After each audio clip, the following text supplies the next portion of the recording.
Olá pessoal, voltando aqui para falar um pouco mais sobre a questão do fluxograma do planejamento e tratamento na dentição permanente com ortodontia corretiva. Nós estamos trazendo um caso clínico aqui, um simulador, como a gente costuma dizer, que a gente utiliza em nossas aulas e é bastante enriquecedor, porque a gente vai poder pôr em prática as considerações que nós falamos aqui para vocês. Então, no primeiro momento, eu queria que vocês focassem que esse assunto está lá no volume 1, tá? Que está disponibilizado para os alunos, e a gente vai, a partir do estudo do volume 1, aprender a calcular DTA, DTM, levar para o Guia de Merrifield e, na sequência, fazer a vetorização, e nós vamos responder essas perguntas que estão aqui no canto inferior direito. Então, para a gente começar, a gente vai começar fazendo o cálculo da discrepância cefalométrica. Então, a discrepância cefalométrica desse indivíduo aqui será uma diferença entre o FMA que ele tem, 62, e o que ele deveria ter, que é 68. Então, isso vai dar 6 graus. Né? 6 graus multiplicado pela constante 0,8, isso vai transformar a discrepância cefalométrica em graus para milímetros, que é a unidade que nós vamos utilizar aqui para efeito do cálculo da discrepância total. Então, nós vamos ter aqui 4,8, né? 4,8 milímetros, certo? Então, o sinal vai ser um sinal negativo, menos 4,8 milímetros, tá certo? Então, com esse sinal negativo, menos 4,8, quando você considera aqui discrepância total anterior, eu repito, menos 4,8 com menos o apiamento, que é 3,5. Então, quando você faz essa soma aqui, dá menos 8,3, tá? Lembrando que o paciente não tem nenhuma exceção, como nós podemos ver aqui no enunciado, então ele é um paciente que apresentava um perfil biprotuso. Na sequência, o que nós vamos ter aqui?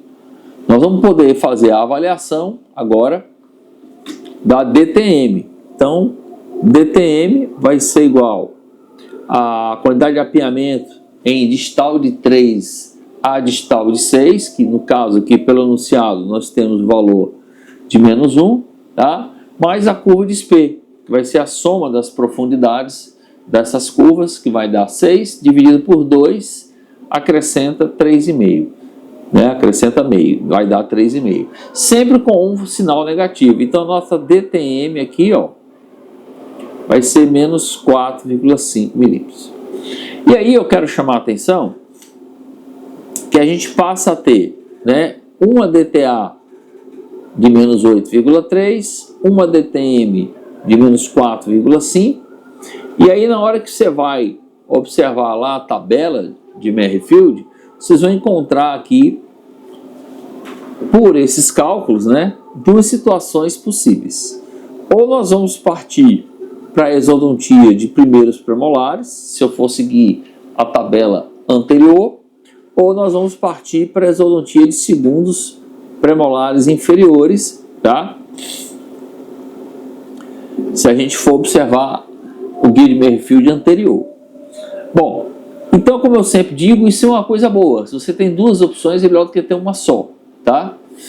Então, não é para que a gente fique confuso com o que fazer. Se você tem duas opções, é melhor. Você vai escolher agora qual é a melhor opção para o tratamento. E aí eu queria lembrá-los que, para a gente tomar essa decisão, nós vamos considerar a DCA, a discrepância, conceitos e assimetrias. E aí, na hora que eu me lembro de conceitos, existe um conceito que é bastante usado, que quando você perde um primeiro molar inferior, né, você não deve extrair mais nada naquele mesmo MA. Então, como eu perdi o 46 aqui, eu não posso tirar o 44, nem posso tirar o 45. Então, automaticamente eu vou anular qualquer opção de extração aqui que eu tenha no hemiarco inferior direito, tá? Uma vez que eu já perdi o 46. E a partir daí, quais são as minhas opções? Como é que eu faço para tratar esse paciente? E aí eu vou falar de um outro conceito que é muito importante, hein? Preste bem atenção. Primeiro conceito, você não vai extrair nenhum dente naquele M-arco que você já perdeu um primeiro molar na arcada inferior. Na arcada superior pode, na arcada inferior não pode, tá? E o segundo conceito é que quando você tem uma classe 2 subdivisão, e é exatamente o que nós temos aqui, uma classe 2 subdivisão, certo? Vocês vão fazer a exodontia baseado no lado que está em subdivisão. Então eu vou olhar aqui, né? Qual o lado que está em subdivisão? Lado direito. Então, baseado no lado direito, eu vou fazer a minha extração. Então, seria mais interessante fazer a exodontia aqui, ó, do 15, tá? Por que eu não vou tirar o 14? Vou dar um zoom aqui para a gente ver melhor. Se eu tirar o 14, eu vou ficar com a relação de classe 3, se eu colocar o 13 no lugar do 14, tá? Então, eu vou tirar o 15. E aí, fazendo a remoção do 15, como a linha média superior está correta, do outro lado eu vou fazer a remoção do 25. E como esse lado esquerdo ele é classe 1, olha como as coisas começam a encaixar. Eu tenho que tirar o 35. Então, as minhas extrações de escolha aqui serão 15, 25 e 35, certo? Então, se eu considero aqui os conceitos, eu não faço a extração nem que o guia pediu, tá? E eu já me ajudo com os conceitos a decidir qual das duas opções das que eu tenho aqui seria melhor para o caso. Ó, agora que a gente já definiu a extração, o que a gente vai fazer? A gente vai fazer a marcação aqui da vetorização, certo? Para a gente ver como é que a gente fecharia esse espaço. Então, vamos começar pelo lado da subdivisão. Tá? Eu vou marcar uma vetorização aqui em azul, ó. 13 e 14 serão distalizados, 16 mesializado, 23, 24 distalizado, 26 mesializado, 3 e 4 distalizado, 6 mesializado, tá? Então o que nós vamos ter aqui, ó? VS2, VS2 e VS2. Então note que seria uma mecânica baseado em VS2, onde eu não preciso nem contar com a colaboração desse paciente, tá certo?